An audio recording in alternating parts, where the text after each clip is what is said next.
Good morning. પ્રભુનો આભાર માનીએ છીએ. આજે પવિત્ર પેજના ભાગીદાર પ્રભુ આપણને બનાવવા જઈ રહ્યા છે.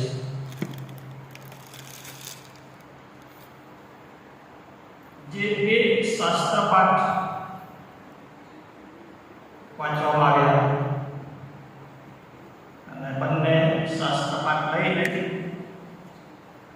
જે બાબતો પ્રભુ આપણને આજે શીખવા માંગે છે એ સમજવા પ્રયત્ન કરીશું, સ્વીકારવાના માટે પ્રયત્ન કરીશું, આપણા વિશ્વાસને દ્રઢ બનાવીશું. થોડા સમયથી એક સમાચાર રોજ પેપરમાં અથવા કોઈ બીજા માધ્યમની મારફતે આપણને સાંભળવા મળે છે. એક વ્યક્તિ બહુ પૈસાદાર, બહુ માલ મિલકત એની પાસે, હોટલ ને પેટ્રોલ પંપ ને સારી સારી ગાડીઓ ને ઘણું બધું. આટલી બધી સંપત્તિ હોવા છતાં થોડા દિવસથી એના મુખમાંથી એવા શબ્દો નીકળી રહ્યા છે. એ પોતે એવું રટણ કર્યા કરે છે કે હું આપઘાત કરી દઈશ, હું મરી જઈશ, આપઘાત કરી દઈશ. એના શબ્દો પરથી એ સ્પષ્ટ જણાય છે કે આની પાસે સંપત્તિ છે, એનું કુટુંબ છે, એની પાસે મોજ શોખના સાધનો છે, એની જરૂરિયાતો સંતોષી શકે એવી પરિસ્થિતિ એની છે. અને એમ છતાં એના જીવનની જે શાંતિ છે એ આજે હણાઈ ગઈ છે. એના જીવનનો જે આનંદ છે એ હણાઈ ગયો છે. એના જીવનમાં જે શાંતિ નથી એવી વ્યક્તિ અને આનંદ પણ છીનવાઈ ગયો છે. એ વ્યક્તિ વિશે તમે જાણો છો. રાજકોટના જે ટીટીઓ ટાઉન પ્લાનિંગ ઓફિસર સ્વાગત છે. કેમ આવું બન્યું? શા માટે આવી પરિસ્થિતિ ઉદ્ભવી કે આટલું બધું હોવા છતાં આજે એ શબ્દો એ ભાઈના મોંમાંથી નીકળવા આપઘાત કરી લઈશ, મરી જઈશ? એનું કારણ એ બતાવે છે કે માણસ જ્યારે ખોટું કરે છે, પાપ કરે છે, કોઈ આજ્ઞાનું ઉલ્લંઘન કરે છે, ત્યારે એ સ્પષ્ટ છે કે એના જીવનમાં જે દૈવી શાંતિ છે, જે દૈવી આનંદ છે એ હણાઈ જાય છે. એ પાપને લઈને માણસના જીવનમાં જે શાંતિ છે, જે આનંદ છે એ જતો રહેશે. અને ઘણી બધી વાર માણસ આમ બહારથી એવું લાગે કે બહુ સુખી છે, એવું લાગે આપણને કે આ માણસ બહુ આનંદિત છે, પણ એ ખરેખર એના હૃદયમાં ભારે પીડા હોય છે, ભારે દુઃખ હોય છે અને એ સારી રીતે હસી પણ શકતો નથી, નિખાલસતાથી લોકોની સાથે વાત પણ નથી કરી શકતો. એનું કારણ એ પાપ સેવા. બાઇબલમાં એ બાબતો જાણવામાં આવી છે કે જ્યારે અનાનિયા અને સાફીરાએ એ જુઠ્ઠું બોલવાનું પાપ કર્યું ત્યારે એ લોકોનો અંત આવી ગયો. યહૂદા ઇસ્કરિયોત એ પ્રભુનો વિશ્વાસઘાત કર્યો અને પાપ કર્યો અને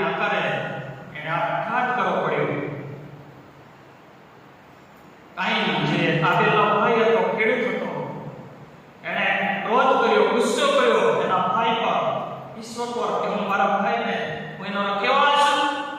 એને જાણતો નથી અને પાપ કર્યું ત્યાં કરે એને પણ એ ભોગવવું પડે. પાપ એ વાલો આપણને ઈશ્વરની સંગતથી દૂર લઈ જાય છે અને આપણી જે સાચી શાંતિ છે એ હણાઈ જાય છે. પણ એ સાથે એ પણ બાબત છે કે પ્રભુએ આપણને એવી તક એક આપી છે કે ફરીવાર એ આપણી ખોવાયેલી શાંતિ, ખોવાયેલો આનંદ, ખોવાયેલી સંગત એ હું અને તમે પ્રાપ્ત કરી શકીએ છીએ. જો આપણે પ્રભુથી દૂર જતા ગયા હોઈએ તો પણ પ્રભુએ આપણા માટે એક દરવાજો ખુલ્લો રાખ્યો છે, એક તક પ્રભુએ આપણને આપી છે કે ફરી એકવાર એ પ્રભુની પાસે આપણે જઈએ, એ સંગતમાં જોડાઈએ અને ખોવાયેલી શાંતિ એ આપણે પ્રાપ્ત કરીએ અને પ્રભુમાં નવું જીવન નવો મેળવીએ. અને એ તક તો આ પ્રભુ વચનની પવિત્ર મેચ. સુવાર્તિકો એક જ પ્રભુ વચન સંબંધી જ્યારે શિક્ષા આપે છે ત્યારે એ બાબત સ્પષ્ટ કરવામાં આવી છે કે પ્રભુએ કહ્યું કે લો ખાઓ, એ મારું શરીર છે, એ તમારે સારું ભાંગવામાં આવ્યું છે. તમે મારી પાસે આવો, ઓ પાપના ભારથી લદાયેલા સગળા, તમે મારી પાસે આવો અને હું તમને વિશ્રામ આપીશ. પ્રભુ એ આમંત્રણ વાલા આપણને રોજ રોજ આપે છે, એ પડકાર આપે છે કે તમે મારી પાસે આવો, મારી પાસે આવો. અને પવિત્ર મેજ ભલાઓ એ બાબત આપણને બતાવે છે કે પ્રભુ આજે પણ તમને પ્રેમ કરે છે, આજે પણ એ ચાહે છે કે તમે પાછા કરો, મારી પાસે આવો, એ મારી સંગતના ભાગીદાર બનો.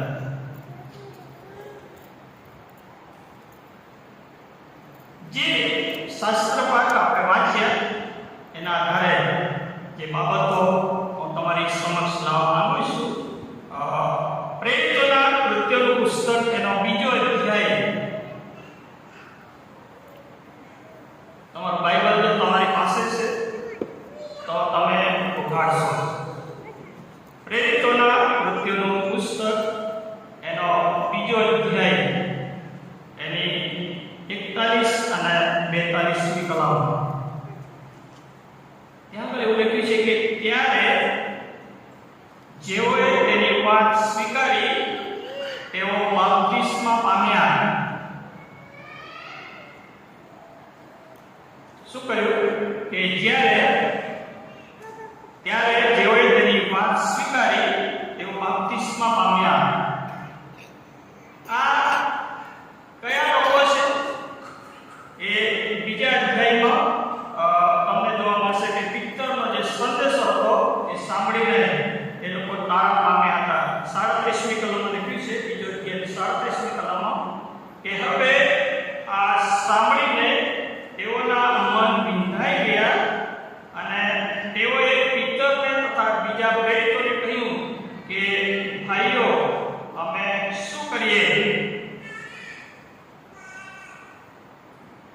અમે શું કરીએ? અમે વચનો સાંભળ્યા, અમને લાગ્યું કે ખરેખર અમારે પ્રભુની પાસે આવવાની જરૂર છે. ત્યારે પિત્તરે તેઓને કહ્યું કે પસ્તાવો કરો અને ઈસુ ખ્રિસ્તને નામે તમારામાંનો દરેક બાપ્તિસ્મા પામો કે તમારા પાપનું નિવારણ થાય અને તમને પવિત્ર આત્માનું દાન મળશે. અને આ જે લોકો છે તેઓને જે વાત કહેવામાં આવી કે તમે પસ્તાવો કરો, તમે બાપ્તિસ્મા પામો, પ્રભુની આગળ તમારા પાપ કબૂલ કરો. અને એ લોકોએ આ સઘળું કર્યું. પિત્તરે જે પ્રમાણે સંદેશો આપ્યો, જે પ્રમાણે લોકોને દોરવણી આપી, જે વચનો પ્રમાણે શિક્ષણ આપ્યું અને આ લોકોએ કર્યું. 41મી કલમમાં લખ્યું છે કે ત્યારે જેઓએ તેની વાત સ્વીકારી તેઓ બાપ્તિસ્મા પામ્યા અને તે જ દિવસે 3000 માણસો ઉમેરાયા. આ શરૂઆતની મંડળીના લોકોનું જીવન અહીં આગળ બતાવવામાં આવ્યું છે.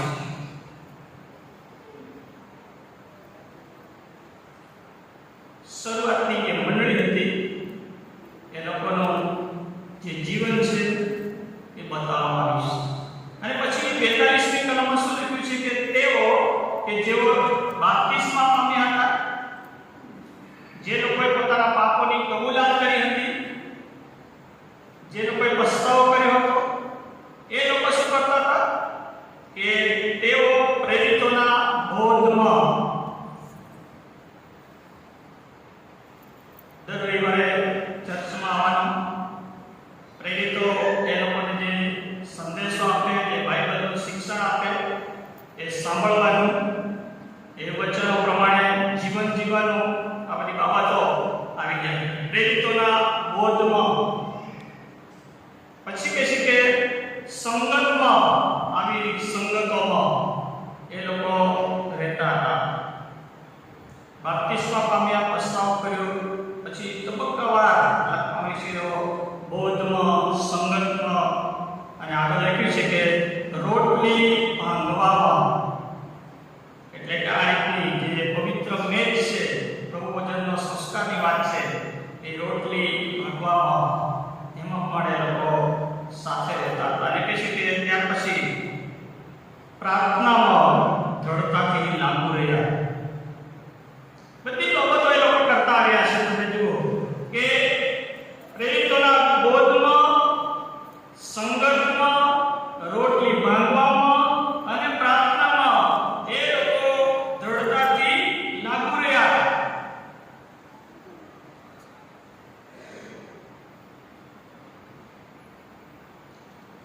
હવે જે મુદ્દાની વાત આવે છે એ તરફ હું તમારું ધ્યાન દોરવા માંગુ છું. આપણે પણ આવું જ કંઈક કરતા આવ્યા છે. આપણું તારણ થયું, આપણે બાપ્તિસ્મા પામ્યા અને ત્યાર પછી ધીમે ધીમે પ્રભુની સ્તુતિ આપણે કરવા લાગ્યા, પ્રભુનો મહિમા ગાવા લાગ્યા, બધું જ આપણે કરતા આવ્યા. પણ સમય જતા પ્રેરિત પાઉલ કોરિન્થી મંડળીના લોકોને હવે જે બાબત જણાવે છે એ બહુ અગત્યની બાબત છે. 11મો અધ્યાય તમે જુઓ, એની 17 થી 34 કલમ વાંચવામાં આવી.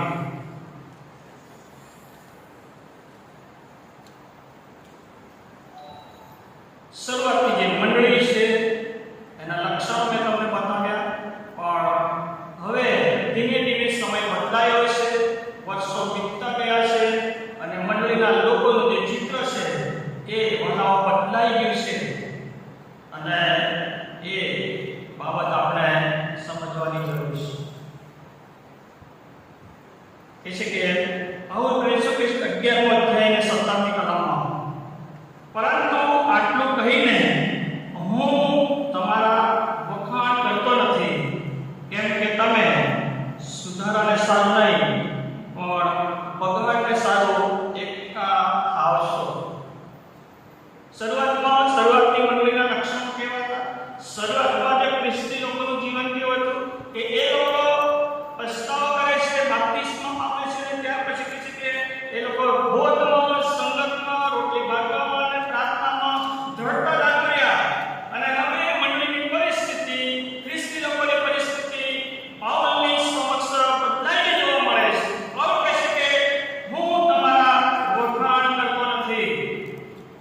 કેમ વખાણ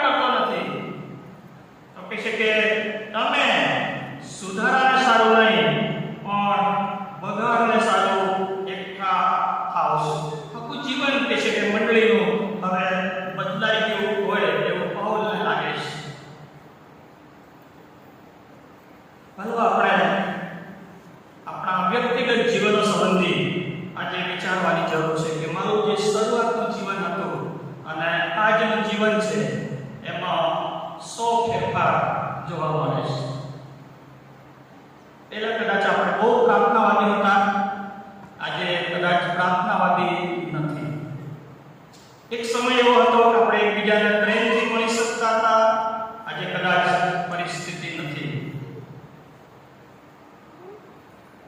સાચી સંગત આપણી હતી, કદાચ આજે નથી. વાળા આપણા જીવનનો તપાસી વિચારીએ કે ખરેખર મારું જે આત્મિક જીવન છે, પરિસ્થિતિ છે, એ કેવી છે.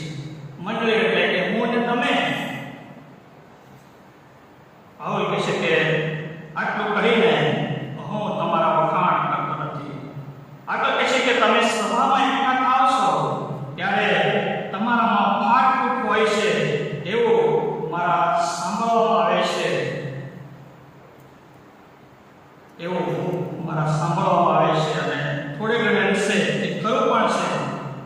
અને 20મી કલમમાં કહે છે કે પણ તેથી જ્યારે તમે એકઠા થાવ છો ત્યારે પ્રભુનું ભોજન કરવું એ અશક્ય થઈ પડે છે. પ્રભુનું ભોજન કરવું એ અશક્ય થઈ પડે છે. ભાવ કહે છે કે એનો કોઈ અર્થ નથી. તમારામાં જો એકબીજા પ્રત્યે પ્રેમ નથી, એકબીજા પ્રત્યે માફીની ભાવના નથી, ઈશ્વરને ખરેખર તમારો સ્વાદ પણ નથી, તો આ જે રોટલી લેવી ને સંગતના ભાગીદાર એ વ્યર્થ સેવા. પ્રભુએ આપણા માટે જે વધસ્તંભ પર પોતાનું શરીર ભંગાવા દીધું, કેટલું મોટું બલિદાન આપ્યું. અને આજે આપણે પ્રભુ પ્રત્યે કેટલો પ્રેમ રાખીએ છીએ.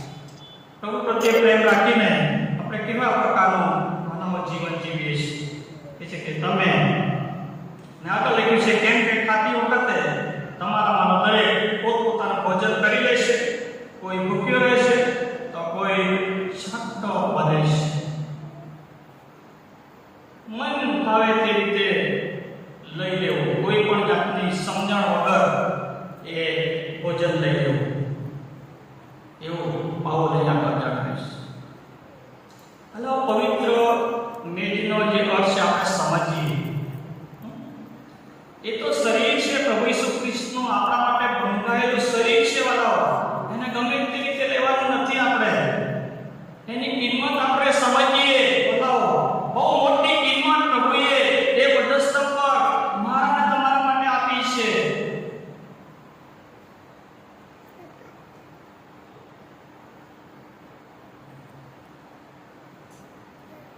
પ્રભુએ જે મરણ સહન કર્યું એ સામાન્ય નહોતું. વાલાઓ, એ યાદ કરવાનું છે. પ્રભુનું મરણ એ પ્રભુએ મોટી કેટલી કિંમત મારા માટે ચૂકવી છે. અને બહુ ગંભીરતાથી આપણા પાપની કબૂલાત કરીને પસ્તાવ કરતા એ મેજના ભાગીદાર આપણે બનવાનું છે. અને તેથી વાલાઓ, જણાવ્યા પ્રમાણે કે પ્રેરિતોના કૃત્યોમાં શરૂઆતની જે મંડળી હતી એ બહુ આશીર્વાદિત મંડળી, પ્રભુનો મહિમા પ્રગટ કરનારી મંડળી, પ્રભુની સંગતમાં રહેનારી મંડળી. પણ ધીમે ધીમે એ મંડળી એ પ્રભુથી દૂર થઈ, પ્રભુની સંગતથી દૂર થઈ. પણ આપણો પ્રભુ એટલો દયાળુ છે, એટલો પ્રેમાળ છે કે એ આપણને વારંવાર એની પાસે આવવાની તક આપે છે. ફરી એકવાર પ્રભુ ઈચ્છે છે કે આપણે આપણા પ્રભુ સાથે સમાધાન કરીએ. પ્રભુ ઈચ્છે છે કે આપણા પાપોની કબૂલાત કરીને આપણે નવેસરથી પુનઃસ્થાપિત થઈએ, આપણો ખોવાયેલો આનંદ, ખોવાયેલી શાંતિ એ પ્રાપ્ત કરીએ. શું આપણને એવું લાગે છે કે મેં કોઈ એવું ગંભીર પાપ કર્યું છે, અથવા એવું આપણને લાગે છે કે મેં કોઈ પાપ છે છુપાવી રાખ્યું છે? શું આપણને એવું લાગે છે કે કોઈ મારા પાપને કારણે મારી જે શાંતિ છે, મારો જે આનંદ છે એ જતો રહ્યો છે? શું આપણા જીવનમાં કોઈ એવી બાબત લઈને નિરાશા છે, હતાશા છે? પ્રભુ વાલો,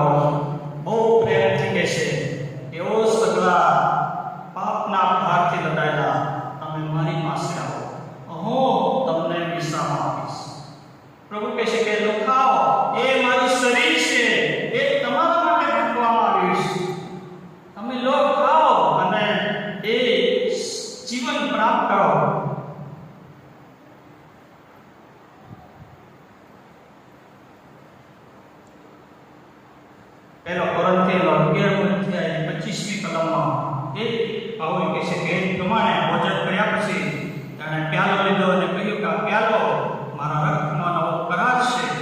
તમે જેટલી વાર એમાંનો પીઓ છો તેટલી વાર મારી યાદગીરીને સ્મરણ કરો. એ આપણે યાદ કરીએ કે પ્રભુ આ તો પ્યાલો એ તો મારા માટે રેડવામાં આવેલો લોહી છે, અને હું જ્યારે લઈશ તો પ્રભુ મારા પાપોની માફી મને આપશે. ભલો આપણે આપણા જીવનનો તપાસવાની જરૂર છે. અને એવું લાગે કે મારા પાપની કબૂલાત મારે કરવાની જરૂર છે, મારે પસ્તાવો કરવાની જરૂર છે. એવું લાગે કે મારું જે શરૂઆતનું જીવન હતું, આત્મિક જીવન હતું, અને ધીમે ધીમે એ આત્મિક જીવન ખલાસ થઈ ગયું છે, તો આપણે પ્રભુની પાસે આવીએ વાળા અને ફરી એકવાર પ્રભુમાં પુનઃસ્થાપિત થઈએ કે જેથી ઈશ્વરનો જે આશીર્વાદ છે એ હું અને તમે પ્રાપ્ત કરીએ. દાઉદના જીવનમાં એ પાપનો પ્રવેશ થયો, પણ એણે કબૂલાત કરી. એને કબૂલ્યું કે પ્રભુ મેં પાપ કરીશ. એને ખ્યાલ આવ્યો કે ખરેખર મેં પાપ જે કંઈ કરી એ બહુ ખોટું કરીશ, અને પ્રભુએ એને માફી આપી. પણ એવું બન્યું છે ઘણી બધી વાર કે ઘણા લોકોએ પાપની કબૂલાત નથી કરી. યરોબામ રાજાઓના પુસ્તકમાં એણે પ્રભુ એના પર કૃપા કરીને રાજા બનાવવામાં આવ્યો, રાજ્ય સોંપવામાં આવ્યું, અધિકાર મળે, ઘણું બધું મળ્યું, પણ એને ઈશ્વરની વિરુદ્ધ બંધ પકડાયું, પાપ કર્યો, અને યરોબામના આખા કુટુંબનો નાશ થઈ ગયો. યરોબામના આખા કુટુંબનો નાશ થઈ ગયો. અને તેથી વાળા બાઇબલ આપણને વારંવાર એક વચન યાદ દેવડાવે છે કે જે માણસ પોતાની ગરદન અક્કડ રાખે છે, જે માણસ કહે છે કે પોતાની ગરદન અક્કડ રાખે છે, એનો અકાળે નાશ થશે, એના માટે બીજો કોઈ ઉપાય રહેશે નહીં. આ તક વારંવાર આપણને મળતી નથી હોતા. એ પ્રભુ પાસે આવવાનો સમય કદાચ આપણને વારંવાર નથી મળતો.